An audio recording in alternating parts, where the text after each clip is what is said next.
Hey, it's Adam here, and you're watching The Culture Hack, where we're talking about how to create engaged workspaces that unlock the potential of your teams and drive your business forward in ways you've never seen. So stay tuned. Rob Kerr, welcome to The Culture Hack. Thanks so much for coming on the show. Adam, thanks so much for the invite. It's awesome to be here. This is pretty exciting. You are, of course, a somewhat legendary broadcaster in town from a former life. Sure. Let's go with that. Legendary, I think, is what you can add after it's over. When you're retired, then you can add that. But yeah, above average or at least fair to middle. All right, let's go with that. You're also a serial entrepreneur. You got a bunch of companies and professional Santa Claus. So you've got lots of cool stuff going on. Yeah. No, it's good. It's kind of life after broadcasting, which was always something that, I was acutely aware of, coming up, working in radio in the 90s and then the early 2000s. You could see the writing on the wall. I mean, things were changing rapidly. And for me, I just never envisioned space in that for me. North of 45 in that range. I got to 48 and then I packed it in. I've gone back a little bit on the podcasting every once in a while, but for me, it's a young person's game, and it's crazy. Like I say, I retired from Sportsnet in 960 in 2018, and I don't even recognize the medium anymore. I mean, and it's not even. It's barely whatever it is, 6, 7 years. But so on and now in the more exciting and quite honestly scary world of being an entrepreneur. Right. And you're doing some pretty cool stuff with leadership in youth sports and stuff like that I thought was really, really really cool. So I want to hear a little bit about what you're up to there. Sure. So, part of being a broadcaster was, kind of the mentorship that I had working with, the likes of Peter Maher and Mike Rogers and just being around, all of the greats, the Grant Pollocks in Calgary, the John Shorts up in Edmonton. It was always a responsibility in that industry to give back to your community. That we took so much, we were, given such opportunities that it was just mandatory that you gave back. And that was cool. That was great. That was the kind of leadership that I needed. And, it took me a while to find my niche. I hate golf, can't stand the game. So golf tournaments weren't my thing. And what do you do? How do you do? And who do you help? Right. So eventually I settled in on the fact that, I was always an athlete growing up, terrible athlete. My line is, and I'm quite proud of it, I'm the single worst athlete to ever have their name called by the Alberta Sports Hall of Fame. That's not even a question. But sports gave me so much. And I thought that was the place that I wanted to be. So I've worked the last decade and a half on working with youth in terms of leadership and respect and teamwork and what I call the soft skills that are the skills that you'll carry for the rest of your life and make you a better person. And over time, that kind of morphed from that being the thread to also recognizing that sports and giving back to your community have quite a connection. And there was a lot of youth already doing it, a lot of young teams already doing it, a lot of, bottle drives and bake sales and even more elaborate projects, but really got to the point where I felt like there was space for combining and taking leadership and those elements and showing young kids the direct connection that they have to giving back to your community. So a couple of years ago, I started a program called the 10-20-30 Project and ran it as a pilot in 2023-24 and worked with baseball teams, hockey teams, girls teams, boys teams, U13 to U18, 5 modules. First module talked about competing, respect, teamwork, leadership, and having fun. Second module talked about the importance of communication and allyship and belonging. And then the third was to introduce a community charity into the mix and have somebody come in and talk about, what that charity did, the who, what, where, when, why, and how, and who they help. And, at the end of that module, just asking the kids, okay, who are they? What are they? Who do they help? So if you went into the community, could you assist somebody and draw, connect them to this charity? The fourth module is quite simply turn the chairs inside and say, okay, guys, girls, you heard what they need. How can this group help them? And we had limited kind of thoughts on what we might see bottle drives and bake sales, but we didn't. We saw really creative ideas, and the kids dug deep and took ownership of these events, and the impacts were amazing. I mean, they were measurable and they were amazing to the partners we worked with. And then the fifth module after the event was where the name came in. It was coming back, and really kind of cool to take a 14-year-old and say, okay, now project yourself 10 years from now. You're 24. How are you going to be impacting your sport? How are you going to be impacting your community? 20 years from now, you're going to be 30 years from now, you're going to be 44. It's quite a comical look on a kid's face at 14 when they're thinking about, well, I'm going to be 44. But it was really about planting that intentional messaging inside their heads, because I think they're great kids and I think they'll give back, but I think they needed to be asked.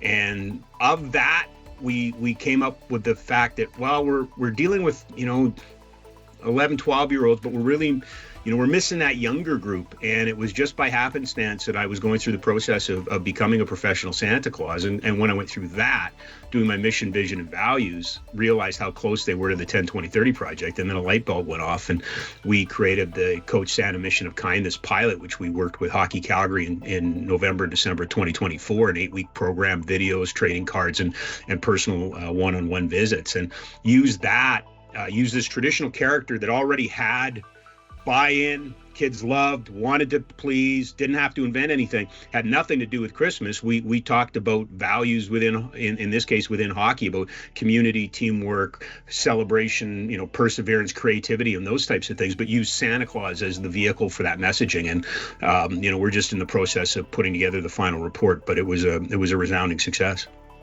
That's really interesting, right? Like, you take a bunch of kids, they're already primed, they're playing sport, they're learning how to work together as a team, they're learning, some skills, they're being coached, as they're growing. And then you say, hey, guess what? All these skills can actually apply in great ways outside of the dressing room, right? Like, you can help people, you can get back to the community. 100%. Yeah, and to me that it was born out of going into arenas and seeing all of these, and nothing against people running skills camps and stuff like that. I have many friends who do it, but it just felt a little depressing that all it was skating, shooting, and I'm like, there's more to sport than this. And it's not just a hockey thing. I mean, soccer teaches you, basketball teaches it. Every sport has the one major characteristic that teaches kids the most important fundamental lesson in life. The first time they try to do something in that sport, they will fail. And they have a decision to make. If it's hockey, it's when you step on the ice and you fall down. Now what do? Well, you get back up, right? If it's, basketball, you throw that ball for the first time and it misses the net. Now what do? Well, you try again. And that's where I really try to come from, is that sport is the ultimate teacher. And that, we sometimes as adults make it too complicated. We need to back off and just get it back to its essence, which is, it's fun. It needs to be fun. They need to be smiling. They need to fail. They need to learn from those failures. They need to be supported. And that's really kind of my life's mission right now. So do you think, you take all these kids and then you give them this bigger vision, you kind of open their minds to how they could come together as a community. Then they go on the bottle drives and the bake sales and all that kind of stuff, and they're doing great things, but the team is bonding. Do you think that then translates to higher confidence, greater performance on the court and field? I do. I'm very careful about that conversation, because I think that's one that worries me a little bit, is that, at what point are we significantly concerned about, the things that impact, results? And to me, it can't not help you by doing something together away from the rink in a different format that forces you to kind of spread your wings and try things. Absolutely, it will help. But I just don't see the value in saying, well, why don't you try this program, because it'll make, it'll improve. I can't make that. I can tell you what kind of impact, I can literally tell you what kind of impact you'll have in the community. But for me, it's more about, taking those skills away, right? So yes, will it? Absolutely. I mean, two of the projects we do within the modules. One is we do a communication plans for officials, because I think anybody paying attention to sport knows right now we have a major issue when it comes to officials, and just retention and keeping them, and physical and verbal abuse. So why not talk to kids about, okay, how are you going to manage? How are you going to talk to the officials? What's this team's plan for talking to officials? And then share that with your coaches and parents, right? Because really it's probably more the adults and the kids who are worried about it, but it's introducing that concept. And quite honestly, a well-disciplined team that can get past that part of the game is going to be more successful. And then the other part that we do is, we ask them what allyship looks like in their dressing room. What does it mean to be part of this team? How do we respect each other? How do we, if there is a mistake made, how do we correct that mistake? How do we go about that? That to me is just creating healthy culture, right? And all of those things absolutely will pay off in the end in results. I really like that idea of the communication plan. I remember when we played, the only time you want to talk to the official is when you're upset about something. Right. Right? You're not saying, hey, buddy, you're doing great, which would be nice if you did, maybe.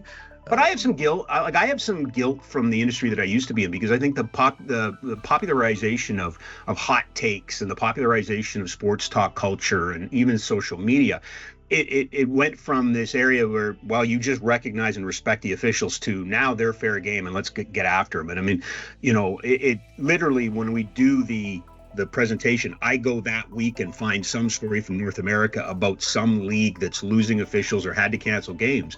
And it's quite simple. We don't play games without referees and officials. We scrimmage. That's it. And it's at a breaking point. And I've seen the different incarnations. I've seen Hockey Canada try to address it. I've seen leagues try to address it. We're not having any success. And quite honestly, I think we need to get back to playing the long game here. We need to be talking to the youth. We need to be setting it in their minds. And then it'll work its way through the system. And so I think by sitting and actually logically having that conversation, okay, what's this going to look like? How are we going to do this? I just, again, being intentional with kids, I think, is the best way. If we just think, they'll pick it up, or they're watching, I think we have to be intentional. And I think sitting down with a group of 13, 14-year-olds and saying, even in baseball, okay, how are we going to deal with the umpires? Who's going to talk to the umpires? What's our process going to be? I just think that's the approach we have to take if we want to make true long-term change. Well, think about as you grow up, right? You get into the workforce, you get into whatever's going on in your family life or your friends or whatever, and all of a sudden you have to have these real conversations with people about real things that it's not always comfortable. Right. Well, and it's we have one little graphic that, okay, so you're going to talk to an official this way. Would you talk to a policeman this way? Right. And there is that, and absolutely, I truly, and I'm of that group that I worked in enough office environments. When you give me somebody for a day or two, I can tell you if they played sports right away. I can tell you if they played sports, and I think it has that big of an impact. And I take nothing away from school. I take nothing away from parents. I don't, but I still believe in the platform of sports as being the greatest tool to teach those skills. This is fantastic, Rob. I really appreciate your insight. Thank you. I'm so excited about the work that you're doing. I'm excited for my kids to go up in whatever sport they get into, and if there's programs like this out there, it's pretty fantastic. So thanks so much, Rob. I really appreciate you being on the show. Adam, thanks for the opportunity. Always a pleasure. Hey, thanks for watching The Culture Hack. Do you want to chat culture and engagement? Give us a call and come on the show.